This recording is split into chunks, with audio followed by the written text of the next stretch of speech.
Hey guys, it's Brian, and today I have a really quick Invasion Onslaught mode tutorial. It's a really fun game mode, but if you don't know what you're doing, it can get really difficult unnecessarily. As long as you have the right team comp and buy the right items, it's an easy game mode.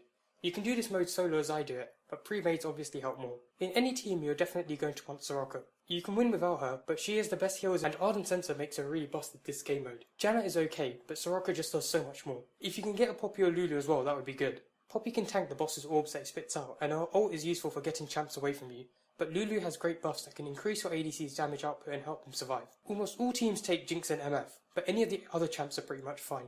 The champ that we will take is Ezreal. Pretty much no one picks him, but he's a very good champ in this game mode because of his E, which can help him escape stuff like the Rek'Sai knockup and Cho'Gath ult. He can also do plenty of damage and buff people up with his W. Play him with an 18-12-0 mastery setup with fervor for damage and perseverance with the heals. Play standard runes as well. For summoners we want Flash Ghost. We don't take heal because everyone else takes it and we don't need it if we have Soraka on our team. We will play an on the hit build because it does way more damage than any other build in this game mode to the boss. Some basic tips that can help. Always prioritise the enemy champs like the Vel'Koz and Cho'Gaths first, and then attack the small minions. This reduces the amount of stuff you need to dodge. When you revive someone, you become invincible. Use that to chain revive someone else and become invincible again. Your summon cooldowns always reset every wave, so make sure you use them. Also, when you're in the fountain before the start of a wave, use Ghost because it doesn't put it on cooldown but you get the buff even after the round starts. Level up Ezreal in the normal way.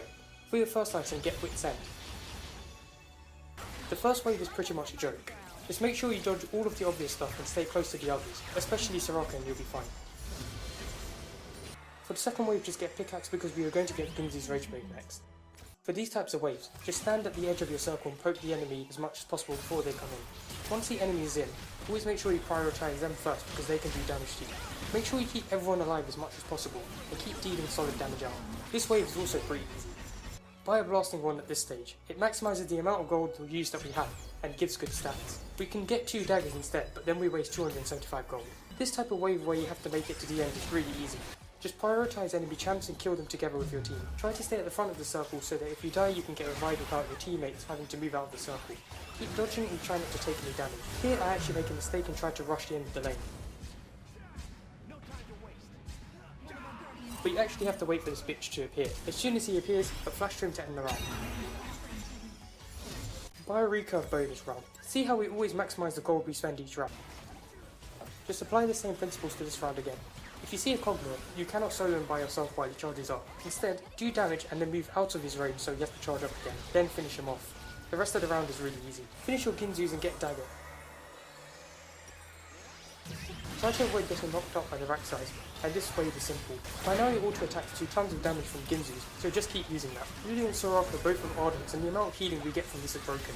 This wave is also easy.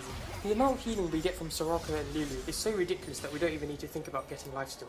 If you have a Poppy instead of a Lulu, or you think you need lifesteal, get Blade of the Ruined King. Normally we just get Stinger in preparation for a Nash's Tooth. It's really broken because the boss takes so much damage from your auto attacks with this build. Again we have to stay in the circle wave. Just keep trying to dodge the Vel'Koz stuff, but this wave is actually pretty hard if you aren't looking at the map. Just keep picking up the healing buffs and stay close together. Remember to jump for the end and it should be easy. Buy more stuff for the Nash's Tooth. This wave gets hard because there are loads of enemy champs with crazy CC, but you have barely any space. Just keep using your E to jump around and then you should be killed. If things do get crowded, you can jump out of the circle, do some damage and then get back in. The health you lose is basically nothing compared to the damage the champs do. In this game we make a small mistake in that we didn't focus the Vel'Koz with the ult beam at the start, which is what we should have done. It doesn't really cost us much as we win the round. At the final round, finish Nashers and get 2 attacks be daggers, or get Kindle Gems for the CDR and HP.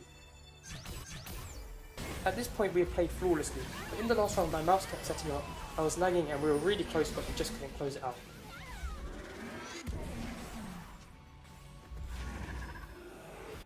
On the second attempt though we get it. It's an easy round as long as you remember this. Focus the boss when you can, but kill the enemy champs first, especially the Vel'Koz and Rek'Sais. Your build does crazy damage to the boss so the wave's not hard. Keep kiting the boss and dodge your spells as much as you can. If the boss is on you, run away from your team so they can deal with the champs.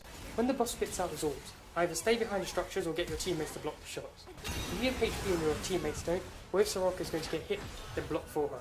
If your teammates die at any time and you can't get to them, run away first so the enemies come to you. Then quickly pop Ghost if you can and rush towards your teammate and revive them. There is always a gap where the boss's orbs don't go so you can just E there and save yourself. When the boss is low, always focus him and it should be GG. Hope you enjoyed my guide. If you want to add anything else, let me know.